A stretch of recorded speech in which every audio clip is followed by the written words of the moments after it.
Hi, Floppers. Before we start this episode, I just wanted to remind you we are in the middle of Flop TV Season 2. That's right, the 1-hour internet televised Flophouse TV show is here for you the first Saturday of every month through February. Just go to theflophouse.simpletix.com and get your tickets or season pass for this all-new Flophouse TV stuff. We're covering movies we've never covered before. We've got video segments. It's amazing. Just go to theflophouse.simpletix.com for Flop TV Season 2. This time, it's personal. Hey, it's me, Stuart Wellington of the Flophouse Podcast, and we're here for another Flophouse Mini. That's right. Normally, we make episodes of a podcast where we watch a bad movie and talk about it. Mm-hmm. But on the minis, we do whatever we want. We normally goof around and do silly bones stuff, but this time we're doing serious bones stuff. We are doing a no-nonsense breakdown of the best action heroes in cinema history as voted by the Flophouse. We are voting them and rating them on 3 different categories. That's right, radness, badness, and lucky dip. We have already got 10 out of the way. If you are like, I'm lost, go back to the episode 2 weeks ago, listen to that shit, and get caught up. We don't have time for that because we got 10 more action heroes to talk about. So, Dan, I think it's time. Yeah. I haven't even introduced my co-host. I know. That is... Yeah.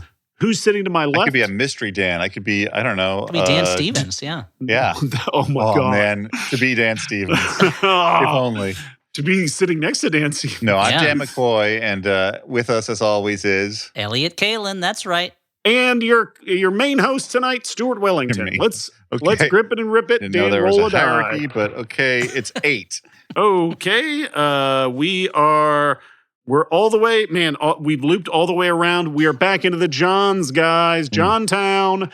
That's right. We're talking about the star of First Blood Part 2, John Rambo. John Rambo. He's got the hair. He's got the muscles. He's got the bandana. He's killed a lot of people. He's a weapon. You know, he was trained to be a living weapon, yeah. So let's talk about it. Do you guys have opinions on Mr. John Rambo? Do you like those movies? I like the first one, and I like, I don't know, the one that I saw with Elliot I kind of liked too. What one was that? Which the one fourth was that? one? Yeah. Yeah, the one where he's in where is he? Is it Malaysia or is it Burma? No, he's in Burma. Yeah. With all where it's like he's older. Yeah, I hated the most recent one. I don't think I've even seen 2 or 3, I'll be honest. Oh, really? Wow. But I remember liking both of those, but I was a kid and dumb. Yes, those movies are dumb. The last one I did not like, but overall, those are the first one is a good movie, but overall, the other ones are like guilty pleasures of mine because they're ridiculous, you know. But the last one I did not like. Yeah. The way I live my life, none of my pleasures are guilty. Then you're not doing it right, Stu. Here's the thing, though. I do enjoy some of the Rambo, but I would not call him... I don't know. There's not a lot of radness for me. For me, there's not a lot of radness. Like he's like in the first one, he's a sad man.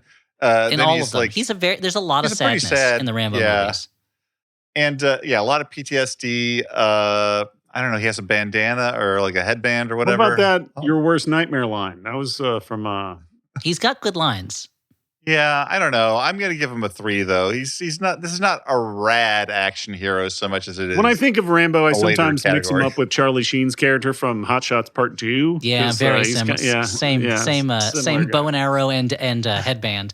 I'm gonna give him a 5 because I agree he's not a cool character you would want to be. He's very sad. He's haunted by the things that he's done and that have been done to him.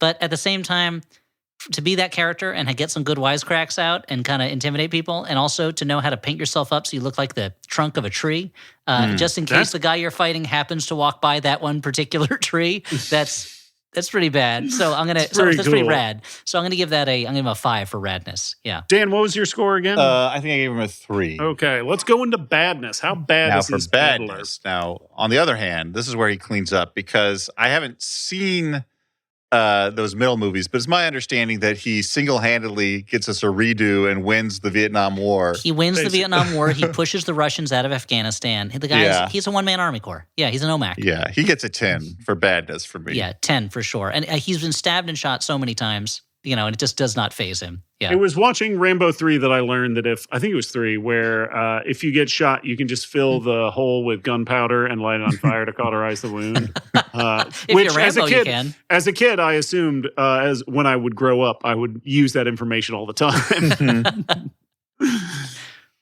Dan, give me a roll on Lucky Dip, baby. Yeah, you got a 14 there. A 14 for old John Rambo.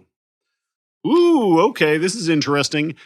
John Rambo falls through a portal into mythological Greece. How likely, on a scale of 1 to 10, is he going to complete the 12 labors of Heracles? Oh, I mean, I feel like that's a 10. Come on. Yeah, he's going to kill that Nemean lion. He's going to kill the Hydra. He's going to steal that girdle. How's he going to handle the stables? The stables is the hard one. That's the hardest one. He's got to redirect that river. I bet he can figure out a way to do it, just with the weapons at hand. Yeah. Yeah. I mean, to my knowledge... Maybe a 9 then. Energy and stables is the hard one, yeah. To my knowledge, John Rambo is not a half-god man. So True. He loses a point for me for that. But otherwise, I'm going to give him a 9. He seems as close to a Greek hero as you can get. Yeah, for sure. Cool. That is a good category for him. Yeah. Lucky for him. Okay. Okay, Dan, give me another. Who's our next hero? I got a 6 here. 6 here would be... Wait, that's a 9. Wait, it doesn't matter. Okay, it doesn't matter. So we have the star of Kill Bill and Kill Bill 2, the hero of Kill Bill and Kill Bill 2, the bride, a.k.a. Beatrix Kiddo, played by Uma Thurman. Yeah. I mean, she wears a yellow tracksuit around. Yeah, and like has a Bruce Lee tracksuit. Sword, so I think that's got to be like a 10 for radness. It's got to be a 10 for radness, for sure. She looks super rad, yeah. Yeah. Okay. What about badness? I mean, almost as high. She kills all of the the 99 whatevers or whatever. What are they called? The 99 whatevers. They called the 99 whatevers. Now you have to face the 99 whatevers. What are they exactly? She punches her way out of a grave. I don't know. She teaches herself how to move her entire body when all she can move is her toe. You know. Yeah. I think just out of a weird instinct to not clean up too hard, I'm going to give her a 9, but maybe it should be a 10. I don't know. I'm not threatened by powerful women the way Dan is, so I'm going to give her a 10. Okay. Okay. And let's give me a lucky dip. How does what if the category is digging yourself out of a grave? Oh, we have to give her a 10. She crushed it. Okay. 15. Okay. So if the bride was able to put all this revenge and whatnot behind her, how likely, on a scale of 1 to 10, would she be successful as a social media star? Oh, I think pretty high. I mean, she's we mentioned the tracksuit. Beautiful white lady, and she's got a tracksuit. She's got a kid at the end, right? So that's there's a lot of mommy influencers out there. Yeah. Yeah, I think that. I think she's an interest in Asian culture, which can also be big online. So yeah, although she might get canceled for again being a white lady who's appropriating that culture. Yeah, that's possible. That's possible. Yeah. I'm gonna give her an 8 for this. Yeah, I'm also gonna give her an 8. Yeah. Not bad though. These are good scores. These are high scores. She did really well. Actually, the thing that takes her down is I worry that she would have trouble with the digital interface because she's such an analog, hands-on person. You know, that's true. She can really admire and understand a Hattori Hanzo sword, but I don't know if she's gonna be able to figure out that app. Yeah, that's true. Okay, Dan, give me a roll. Who's our next hero? We got a 15 here. A 15 is okay.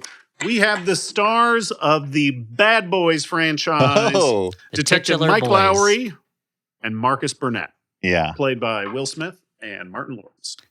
These are huge movies, huge action movies. Elliot, have you seen any of them? I've seen the first 2. I've not seen the new one. There's two newer ones, right? Two new ones. Bad Boys Forever and Bad Boys Ride or Die. Right? Wow, you nailed it. Yeah. I know the names of movies. You have been paying attention to the billboards in LA. Exactly, but I haven't seen either of those. They lost me. To be honest, they kind of lost me with those 2 rats having sex in the second one. What? Pause the fucking podcast. The moment where the person sitting next to me couldn't contain themselves and started nudging me by how funny they thought it was. I've enjoyed the 2 most recent ones. The movies make a radical switch in tone from Michael Bay not caring about humanity to suddenly being like, hey, it's a love story between these two aging, police officers. The trailers look much more serious than the previous movies. Yeah. Yeah. They're not great, but they're fun. Radness. How rad are these two dudes? Well, they've got a lot of the signifiers of radness. I do not think it is quite so rad that they're two cops who go around just like wildly shooting things and like running cars into shanty towns. That's true. They Which, do to be fair, Jackie Chan does in the first Police Story too, pretty much. Yeah, the bad guys doing that. Yeah, they level favela. This is a fantasy world, so I'm not going to, take them too much to task for that, but I will give them just a 5. Okay. I'm going to give them a 6. Okay. Yeah, I mean, they're fun. Like, part of the success of these movies is you like spending time with them. Yeah. Yeah. Okay. But how bad are these bad boys? They are. I mean, it's right in the title. It is right in the title, boys. right? But I feel like they are not, I don't know, it's like they get the job done, but I don't think of them as like Terminators, Yeah. Yeah, like their strength is sort of like the power of friendship. Honestly. That's true, yeah. That's true. Thank you, Dan. That's its own sort of badness, yeah. Yeah, so in badness, I'm going to give them a 7, I think. I'm going to give them, I'm going to go bad boys. I'm going to go 6s across the board. Okay. Give me a roll on Lucky Dip. Lucky Dip. This might be their category. 13. Lucky number 13. Lucky number 13. Lucky number 11. Man, I feel like this is a fucking part of like a subplot of one of these movies. How likely are they going to be able to successfully take a niece dress shopping for her first boy-girl dance? That does feel like it would integrate very well into an actual Bad Boys movie. Yeah. I mean, they would not do a good job. Well, but here's the thing. There'd be a lot of shenanigans. That's true. They'd end up with the right dress. There would be but they would end up coming through at the end. That's true. So I'm going to give them a 9 for this. I'm going to give them an 8 just because there's going to be a lot of broken glass along the way. That's true. Yeah. That's true. Yeah. That was a good one for these boys. Not so bad, boys. Okay, Dan, give me another roll. Another roll brings us the number 9. Okay, you would know him as the director of Juror Number 2, Dirty Harry himself. You absolutely wouldn't know him as director of Juror Number 2. It's received almost no release. We're talking about Dirty Harry Callahan, played by Clint Eastwood in the Dirty Harry film. This is another one where I feel like we're going to have to separate in some ways, and I have been doing a bad job of this, the politics of the film and the character from the aesthetic and the actions of the character, Well, also, it's interesting. I mean, it's not like it's not a critique or anything, but at least the first Dirty Harry sort of like reckons with the idea of like, oh, maybe a cop shouldn't be doing these things. Maybe he's it's called not Dirty great. Harry. Like he's not called Great Harry. Yeah. He throws his badge away at the end. You're supposed to feel a little queasy about, but then the sequels are like, forget all that. What a great guy. Yeah. Yeah. But even then, in terms of Ratitude, I think I love Clint Eastwood. Again, I don't agree with him politically, but I think he is a great presence on screen. I love so many of the movies he's made. But I don't know, in terms of Ratitude, like it's not like I think of Dirty Harry as like a cool character, Yeah, he's got some nice 70s suits. He's got a really long gun. Yeah, it's so long. Gun. Yeah, so I think I'm going to give him. This episode, I feel like I'm a little more luxurious with my grading. I'm going to give him a 6 on this one. I'm going to give it a 5. Actually, I'll give a 5 on Ratitude. He gets a 5 on Ratitude. I'm gonna stay parsimonious, and I'm going to give him a 5. Okay, let's talk about badness. How bad is this dirty police officer? He's a pretty bad dude. He's a pretty bad dude. I mean, he takes down Scorpio. Who the regular legal system can't even handle this monster. Yeah, he's impossible to stop. I mean, essentially he remains just a cop. Yeah. Like he does not ascend to like the level of action movie wildness that some of these but like I think it is a testament to how dirty this Harry is that I'm still going to give him a 9 for badness. I think I'm going to give him an 8 because I feel like he's just not at the same level in terms of action as some of the others, but he has such aplomb when he and the fact that when he the famous speech about how many shots did I fire, like that's just him talking a guy into not reaching for his gun, and that's That's pretty badass. Pretty badass. That's verbal action, verbal fighting. Give me a lucky dip for old Dirty Harry. That's a 13 again. Okay. Doop, doop, doop, doop, doop, doop. Stuart has to adjust in real time as many numbers have been eliminated. Yeah. Ooh, okay. Actually, I think he's going to have a little trouble with this old lucky dip. On a scale of 1 to 10, 1 being very likely to 10 being very unlikely. This is another pre-election one? Yes. How likely is Dirty Harry Callahan going to be canceled or Me Too'd? Oh, so likely. It's 1. I mean, yeah. Very likely. Yeah, right? very likely was 1, right? Yes. Oh, wait. And unlikely was 10? Because the high scores are, you want them, the stuff that you like, you put at the high score. Yeah, wait. I was paying more attention to what you were saying, Stuart, than what you were. Yeah, thank you. So I messed it up. So very unlikely is a 1. Very likely is a 10. Oh, then 10. He'll be canceled. I mean, he would go to jail. Wait, so you're rewarding the bad behavior? I'm just going according to Stuart's score. Stuart's score is wait, I messed it up. Yeah, previously the idea was... The idea is that he should not get canceled. Exactly. So that's lower. So he gets a 1 or a 0, right? So wait, look, whatever one it is where he gets canceled, that's the one I'm picking. Yeah. So that's low.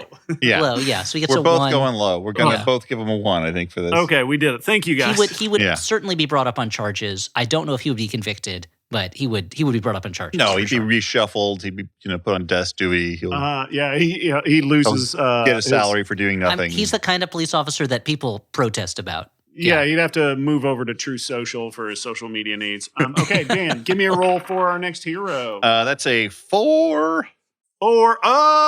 Okay. That you would know him as the Shogun's executioner, formerly Ogami Ito from the Lone Wolf and Cub series. Dan, have you seen any of these? I have not. This is going to be... These are fun. Trouble for me. Okay, well, imagine a man who can perform a cut on your neck that creates a whistling sound that is something that swordsmen long to hear. How ironic that they hear it from their own throat. Mm-hmm. That's right. Ogami Ito, the Shogun's executioner, the baddest dude in the universe. This is in the I don't remember if this happens in any of the movies. In the comic, there's a scene where some guys are harassing a woman, and to show them how to treat a woman, he has sex with her right in front of them, and is not fazed at all by the fact that all these bad dudes are watching, and the woman loves it, and he's just like, "See, that's how you do it." And these guys are like, "How is this man able to get a boner?" Yep, exactly. With us looking at him. Is this is Mifune? Does he do this in the movies? Who is it? No. Okay. I don't remember the actor's name. I'll have to look. I can't remember his name either. I'll look it up, but it's not Mifune. Okay. There's other Japanese actors, Dan. I just thought and it's not Takeshi Shimura either. The other Japanese actor you were going to mention. Mm-hmm. I'm at a disadvantage, but I'm going to say a 7. I'm guessing at a 7. He's pretty rad. He pushes around a baby cart that can be converted into a variety of different weapons and killing yes, tools. Now that might be Batitude, not Ratitude, but I'm going to say, so it's a, wait a minute, why am I forgetting? Well, I'm wasting my time looking up the actors' names, but it's because I can't remember off the top of my head, but I am giving him a 9 in terms of Ratitude, because not only is he a super cool swordsman, he's a good dad. I feel he's like a good dad to that cub. I feel like Elliot, of the three of us, has a unique perspective on being a dad. Mm. And how rad it is. Oh, it's now, rad dad. Elliot, have you ever Tomasaburo Wakayama. That's who that plays Ogami Ito. Elliot, have you ever given either of your sons the choice between the sword and walking the demon's road of Maifumato, or choosing the ball and joining their ancestors in the land of Yomi? No, that's not a choice that I've ever given my children, to be honest. Ogami Ito did. But I think the thing is, this is a guy who's able to combine work with parenthood in a way that all of us wish we could, and he's always there for it. He's always there for the cub. Yeah, and he manages to achieve that balance. It's pretty incredible. Dan, so I'm giving him Elliot Elliot gave him a 10. Dan, you gave him a what for Ratitude? I gave him a 7. Okay, Batitude. This dude has filled the entire shogunate with bodies. I mean, this is the hells are full of his victims. Yeah, and he's again that he has a tricked out baby carriage full of weapons that he kills people with. He's a master swordsman. He kills people they don't even know they're dead till later. So I'm going to give him a 10 on this one also. Man, he's doing great. Okay, you can only guess at the. I can only guess, but the tales I've heard told make me think that he must receive a 10. Okay. So now give me a lucky dip. This might be a challenge for our boy. Got a 7. Okay. This might be a tough one, mainly due to a language barrier. How likely, on a scale of 1 to 10, can he finish the New York Times Sunday crossword with no hints? Now, I do have to point out, he shouldn't be completing it right now because the New York Tech Union, New York Times Tech Union, is currently on strike. Yeah, as of this recording. So he should not. He shouldn't cross that picket line. But imagine he did this way back in the day. Yeah, I don't. I mean, like, I don't know canonically, like whether he can speak English. You know, again, this is an English language newspaper. I'm presuming that I don't think that I don't remember. Certainly not in the movies. Yeah, I'm going to give him a 1 for this. Unfortunately, he's going to lose some points. I'm also going to give him a 1. He is living at a time when not only would it be hard for him to learn English, but he's living at a time when Japan is effectively cut off from English language nations for the most part. It's during the period before the reopening of Japan when America basically forced Japan to start letting us trade where we wanted to. So I'm going to give him a 1 on this also. Yeah. I think he's going to lack both the language skills and the frame of reference. When it says blank Morales, he's not going to know. No. It's Isai. He's not going to know it. It's always Isai Morales. Yeah. Yeah, and it's always acai berries. They love it. Okay, give me another one, Dan. That's a 13 again. 13. Okay. Guys, we got another classic here. There have been so many of these fucking movies. That's right. His name is James Bond. Oh, yeah. Stirred, not shaken. Played by a couple of actors you might have heard of. Sean Connery, Roger Moore, Daniel Craig. Yeah. Here's Timothy the thing. Dalton. Timothy Dalton. Pierce Brosnan. Pierce Brosnan. George the Lazy Bee. The Lazy Bee.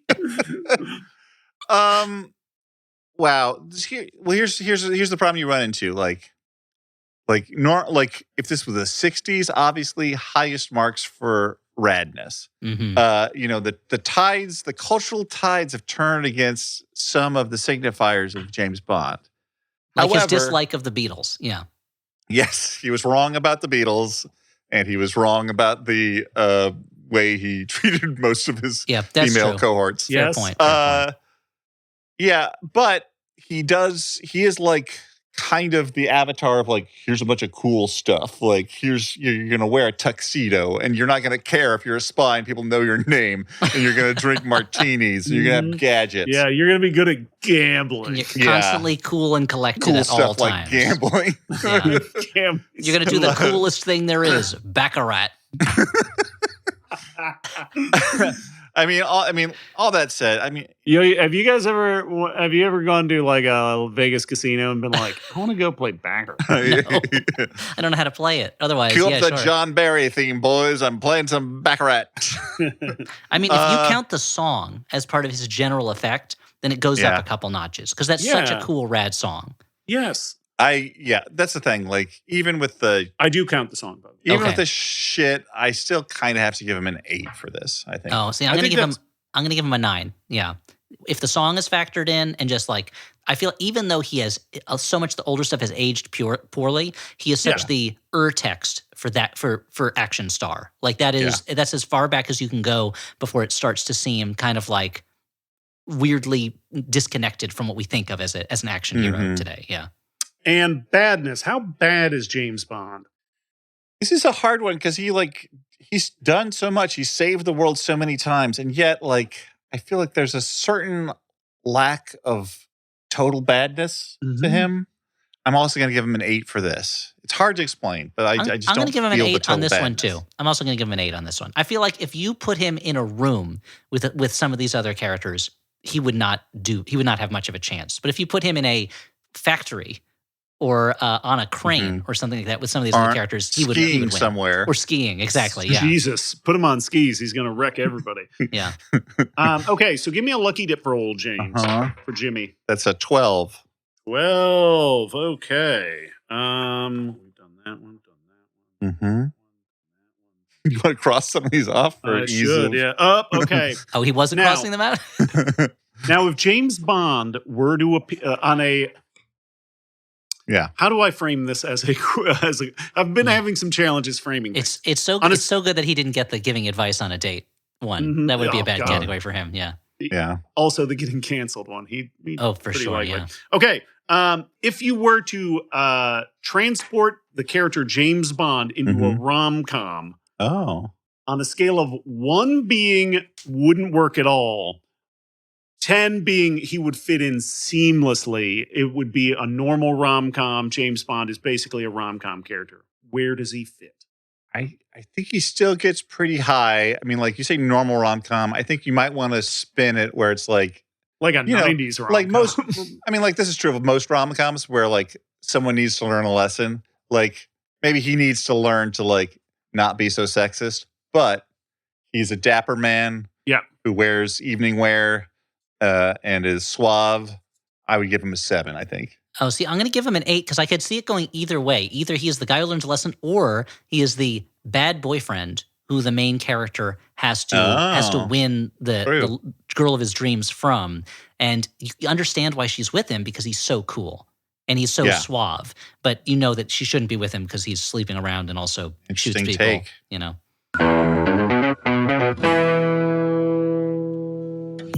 Dr. Game Show is a podcast where we play games submitted by listeners with callers from all around the world, and this is a game to get you to listen. Name 3 reasons to listen to Dr. Game Show. Kyla and Lunar from Freedom, Maine. Dishes, folding the laundry, doing cat grooming. Okay, thank you. Great. Oh, things you could do while listening. Yeah. I love that I'm like, why do you listen to this show? And Lunar's like, dishes. Fantastic. Manolo. Number 1 is that it will inspire you. You're going to be like, oh, I could do that. That's all we have time for, but you'll just have to find Dr. Game Show on Maximum Fun to find out for yourself. Do you like stuff, things, items? Because MaxFunStore.com has tons of stuff from a bunch of shows. Want a shirt? We got them. Bumper stickers? No need to honk, they're here. Drinkware, sweatshirts, tiny bandana for your dog. It can all be yours at MaxFunStore.com. And if you're a Max Fun member, keep an eye on your inbox because you get a discount. Now is the time to shop for the Max Fun fans in your life, including yourself. You deserve it. MaxFunStore.com. Go get something special or kinda dumb. We've got it all. The Flophouse, of course, comes to you courtesy mostly of listeners like you who've decided to support the podcast they love by going to MaximumFun.org and becoming a member of Max Fun. But we are also sponsored in part by Aura Frames. The holidays are all about connecting with loved ones. And there's no better way to do that than with a digital picture frame from Aura. Wirecutter called it the best digital photo frame. And Wirecutter doesn't mess around. You can upload your favorite pictures of the family to one frame and relive all those happy moments again. That's the beauty of a digital frame. You don't have to get a lot of frames for a bunch of pictures.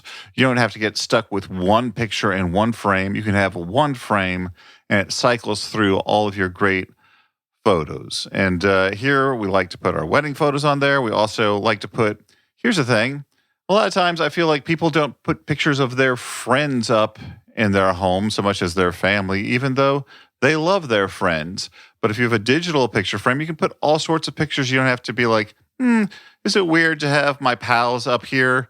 No, it'll just cycle through. You can remember the good times you had with them. You're done. And if that's not personal enough, you can, if you're giving this to someone, you can upload a video message to play on the frame the first time they use it. So if this is a gift for the holidays, that is a lovely little tip from Aura to you.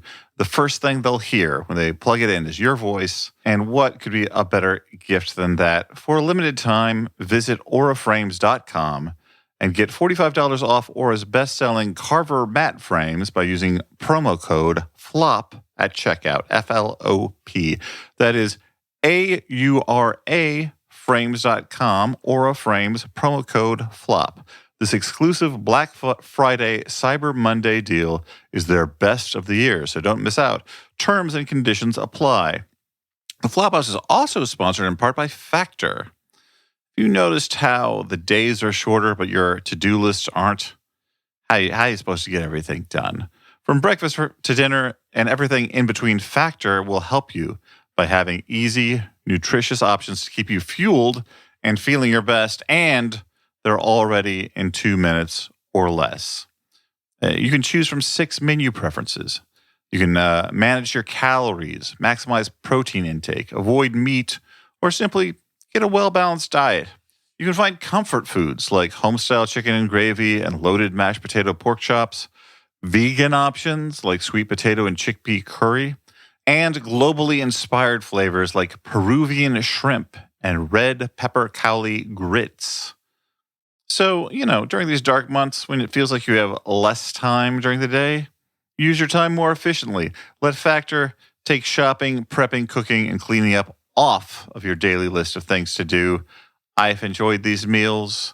It's always a delight when they can fit into our life. Even as someone who likes to cook, it's nice to have an option for a pre-made meal that's not, some garbage you got out of a cooler down at the local store. That's actual, well-made food that is not bad for you. So stay energized with America's #1 ready-to-eat meal delivery service. Head to factormeals.com/flop50 and use code FLOP50 to get 50% off your first box and 20% off your next month. That is code FLOP50 at factormeals.com/flop50 to get 50% off your first box plus 20% off your next month while your subscription is active.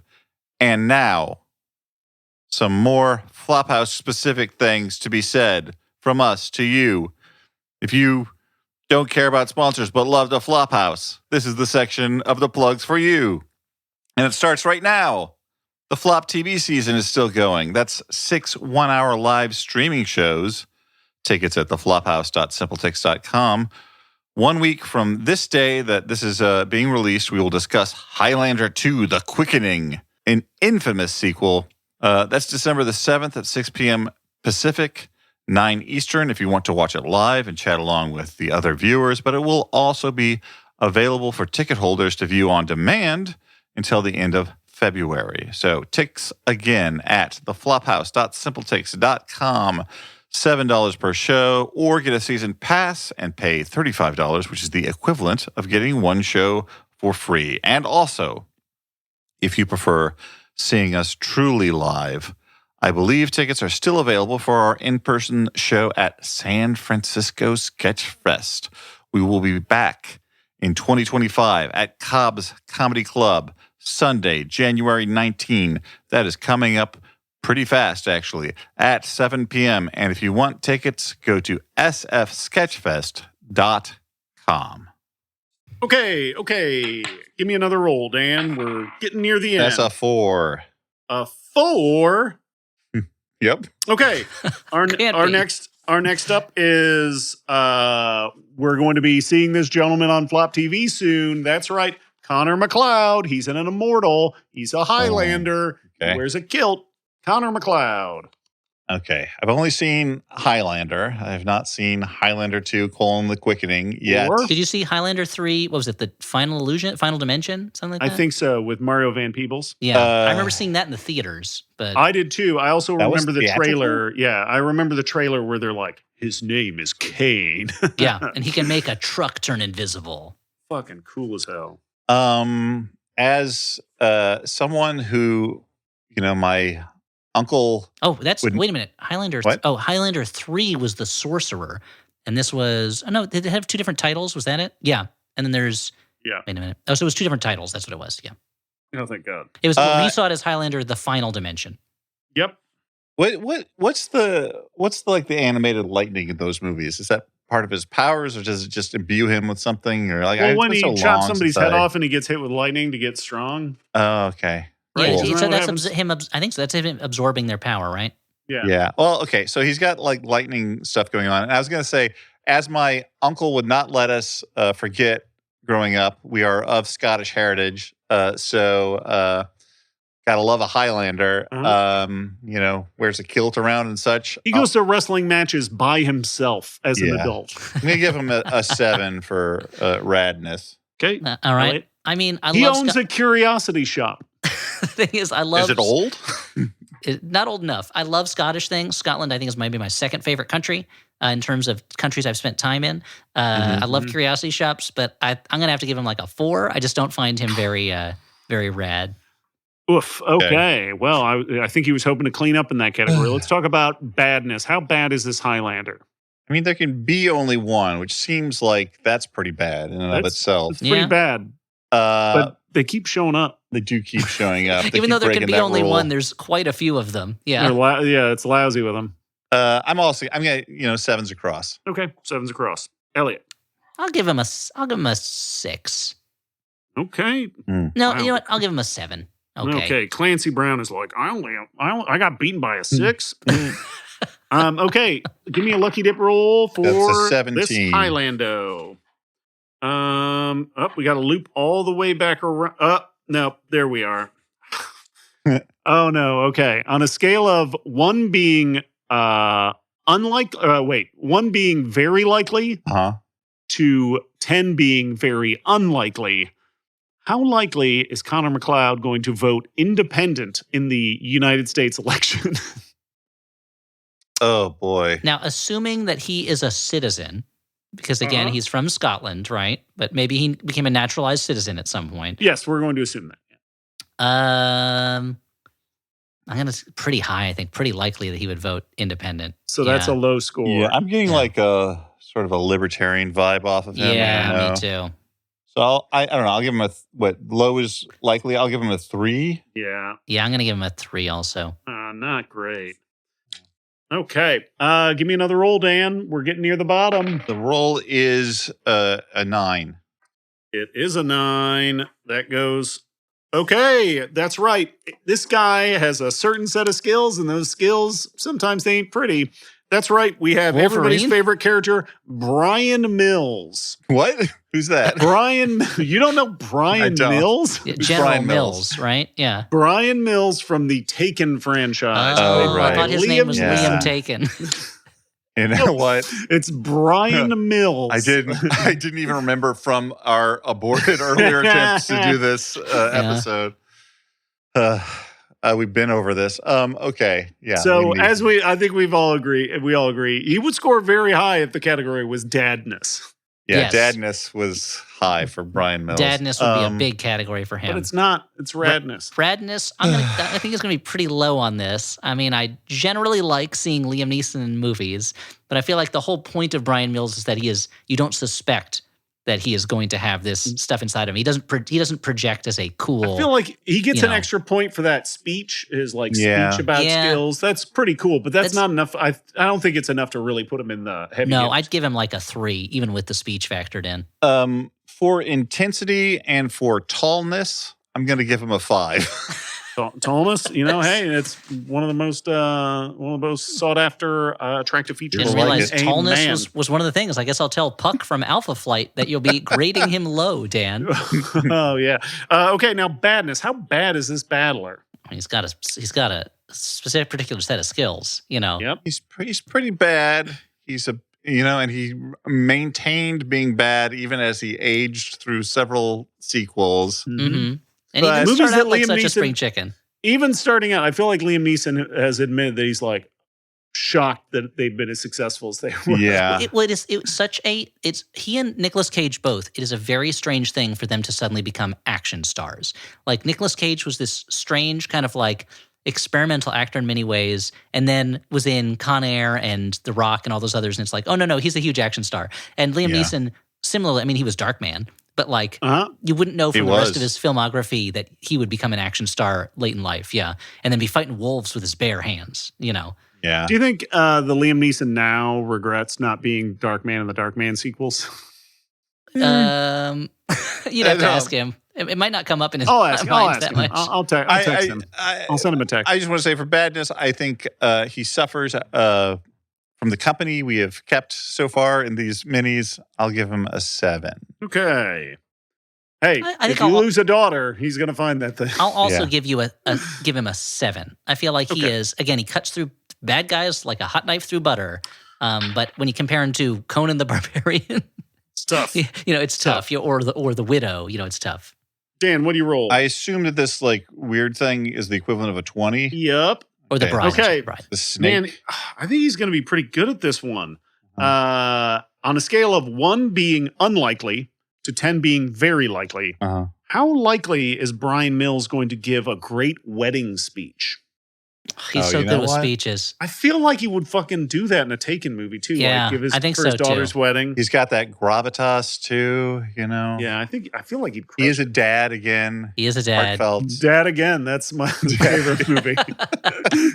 I'm not going to give him top marks because I don't think there's going to be a lot of humor in that speech. But in terms of heart, like I'm going to give him a 9. Oh, people are going to feel it. They're going to have a lump in their throat. I'm also going to give him a 9. Yeah. Okay, Brian Mills. Good points. Okay, Dan, give me a roll. We are down to 2 heroes left. Perfect. That's a 2. Perfect. You nailed it right on the head. She has fought queens. She's fought babies. She is Ellen Ripley. Hero from the Alien You left franchise. out a piece of information about what kind of queens and babies. Oh, it changes your opinion when I don't say alien in there, right?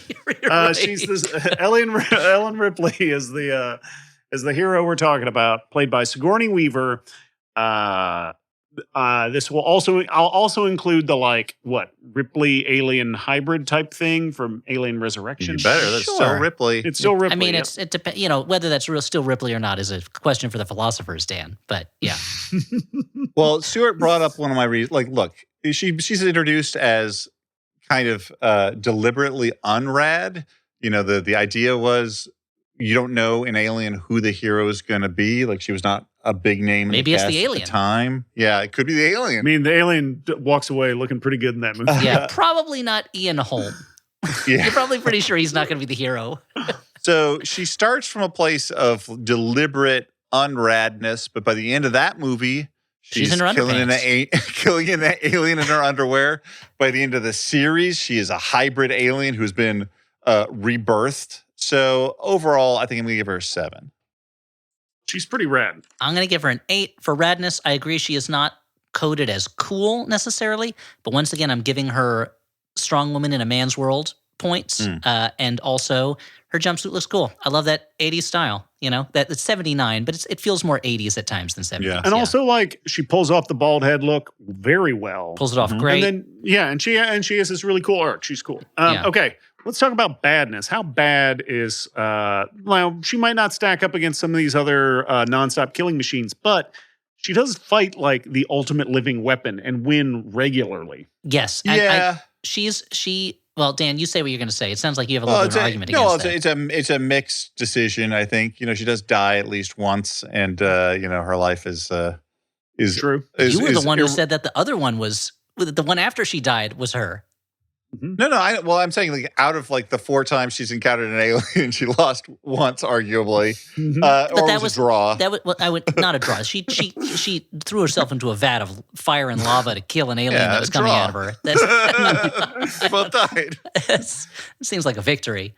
I mean, the fact that she's willing to do that, though, I'll give her a 9. I'm going to give her a 9 as well. I feel like more because of how quickly she learns. She is not trained as a soldier, as far as we can tell, but she picks up fighting with a flamethrower really fast. She can control the power loader. She has sex with an alien in the 4th one. She's willing to jump into a vat of lava. It's all pretty badass. She'll do whatever it takes to get that alien. So she fucking rocks. That's a 9. She's one of the great characters in all of action film. Yeah.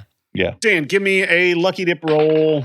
That's a 4. Okay, this was good. There were kind of 2 options here, and one of them she was not going to do well. This category is mourning her daughter. She's great at that.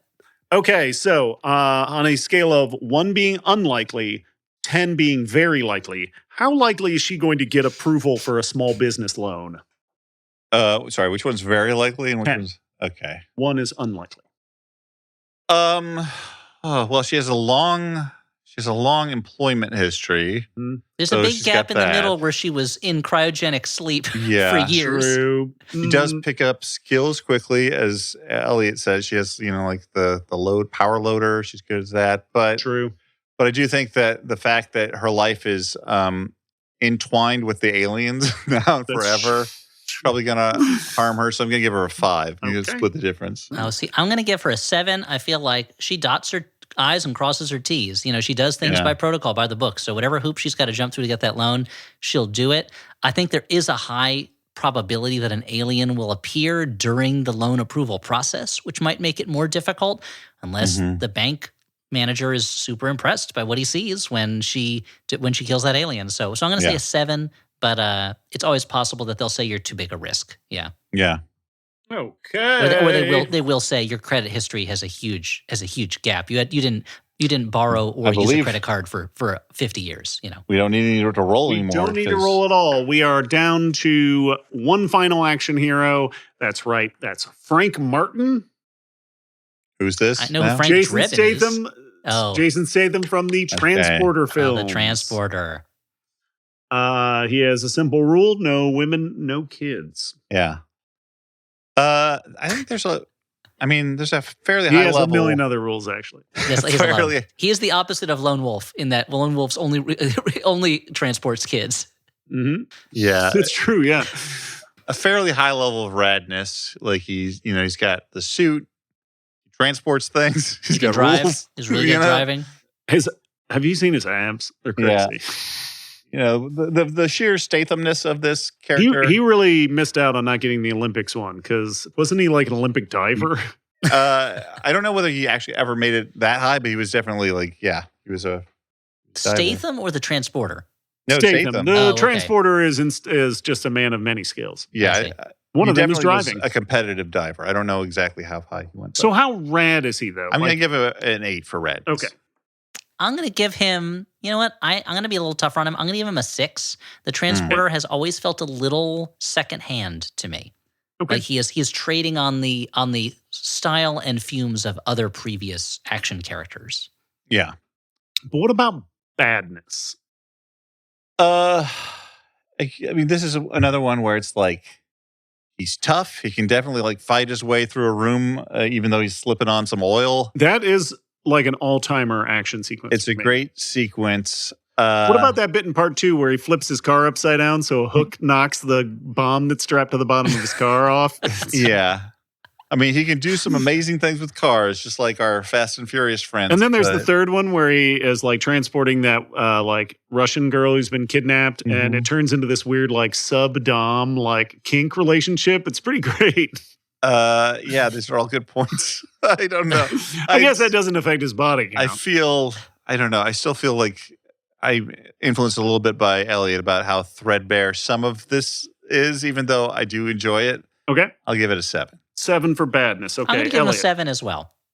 He can handle himself. He's got a lot of great moves. He does cool things. I feel even if they don't always cohere into a whole for me, He might actually do okay on this. How likely, on a scale of 1 being unlikely, 10 being very likely. How likely is this to transport something? How likely is he to comfortably retire as an old man? Oh, I maybe of everyone on this list, maybe except for John McClane, maybe. I would give him a high mark on this. I feel like he's going to do well. Yeah, he's got all these rules and stuff, He's very professional. I would give him ready a 10, to walk maybe. away. Yeah, I feel like he could walk away from this at a moment's notice, and he does not. His job gets him into trouble. Once he stops doing that job, I feel like he could just go be a beekeeper. This was this was the category I was worried Ripley was going to pull because there's no way she's comfortably retiring. She's fighting aliens until the very end. Yeah, they're in a death spiral. Just because there's a chance that he just might, transport one too many things before and get knocked off, I'm going to dock him a point, but I'll give him a 9. I could see that. Okay. I could see that. But I think I feel like, especially in comparison to the other characters, he is maybe the most likely. Yeah. The bad boys I could see retiring at some point. Yeah. So someday. Okay. So that has been, I'm going to tally up the scores. Hey, so this is your Game Master, Stuart Wellington, chiming in with the final tally for our rankings of action movie heroes, official rankings for the Flophouse. Now, I've tallied up all the scores, and we have our top 3 contestants. Now, coming in third, we actually have an even tie. That's right, James Bond and Indiana Jones both tie at 71 points. Not bad out of a possible 90. That is pretty good, and they both struggled a little bit when it came to the lucky dip, but that is often the case. Moving on to our second place, this is a big deal. But before actually I get there, let's take a little pause. Let's look at our lowest scoring hero, and I think this is a little bit of a surprise for fans of the Flophouse. That's right, Cameron Poe coming in dead last. Unfortunately, his easy Forrest Gumpian Jesus-like charm just did not put him on the scoreboard. So let's get back to the real scores. Let's talk at number 2. This is our number 2 action movie hero. And that's right, coming in big, we got the Sumerian himself, a king by his own hand, Conan the Barbarian, with a whopping 78 points out of 90. That is huge. And honestly, he might have managed to take number 1 if he hadn't had a weak radness score from Mr. Dan McCoy. Dan McCoy coming in as the spoiler this time. That means there can be only one. That's right, the Black Mamba, Beatrix Kiddo, a.k.a. the Bride. She killed Bill, and she killed our hearts. She comes in with 80 points, just beating out Conan the Barbarian. So that's it. There you have it, folks. The official rankings of action movie heroes here at the Flophouse. Back to you, guys. Whoa, that was a shocker. So thank you so much for participating in this. This has been the official rankings of 2024. Can't wait to revisit them in 2025. Okay, so for the Flophouse, this has been a Flophouse Mini. We are part of the Maximum Fun Podcast Network. We are produced by Alexander Smith. He is known as Howell Doughty on the internet. He's a musician. He's a podcast producer. He's great. For the Flophouse, I've been Stuart Wellington. I've been Dan McCoy. I've been Elliot Kalin. Can't believe those results. Bye.